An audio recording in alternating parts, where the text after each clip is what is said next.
పత్రికా మిత్రులకు నమస్కారం. గౌరవనీయులైన బీఆర్ఎస్ గన్నవరం మండల పార్టీ అధ్యక్షులు గంప వెంకన్న గారికి మీరు మా ఎమ్మెల్యే డాక్టర్ కవంపల్లి సత్యనారాయణ గారిని విమర్శించి మాట్లాడే అర్హత మీకు లేదు.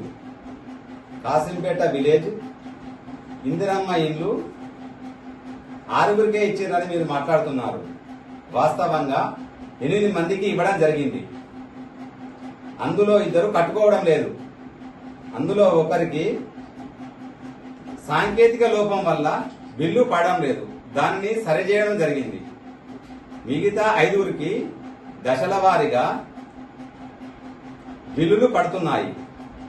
గత బీఆర్ఎస్ ప్రభుత్వము డబుల్ బెడ్రూమ్ ఇండ్లు మన ఊరికి ఎన్ని ఇచ్చిండ్రు, మండలానికి ఎన్ని ఇచ్చిండ్రు, అది మీరు ఆత్మ విమర్శన చేసుకోవాల్సిందిగా కోరుతున్నాము. ఇప్పుడు మా కాంగ్రెస్ ప్రభుత్వము ఉచితంగా మహిళలకు బస్సు సౌకర్యము మరియు 500 రూపాయలకు సిలిండరు, 200 యూనిట్ల వరకు విద్యుత్ ఫ్రీ ఇవ్వడం జరుగుతుంది.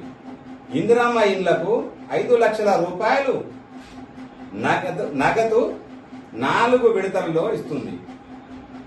అడిగిన వారికి లేదనకుండా అందరికీ అందుబాటులో సీఎం రిలీఫ్ ఫండ్, ఎల్ఓసి మరియు కళ్యాణ లక్ష్మి చెక్కులు, రేషన్ కార్డులు, సన్న బియ్యం ఇస్తున్నాము.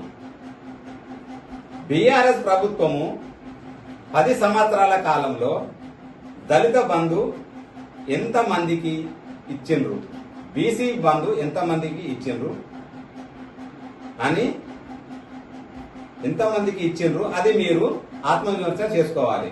జనాన్ని మోసం చేసుడు, బీసీ బంధు, దళిత బంధు అని రసమయ్యి ఎమ్మెల్యే గారు ఎంతమందిని మోసం చేసిండ్రో అది మీరు ఆత్మవిమర్శన చేసుకోవాలి.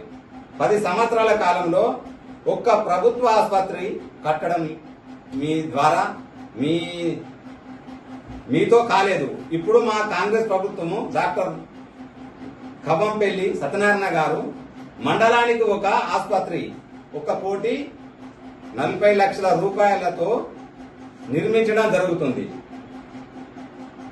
ఇప్పుడు మన గ్రామానికి 1 కోటి రూపాయల నిధులు శాంక్షన్ చేశారు. తెలుసుకొని మసలుకోవాలని అందరినీ విమర్శించడం సరికాదని తెలియజేస్తూ ముగిస్తున్నాను.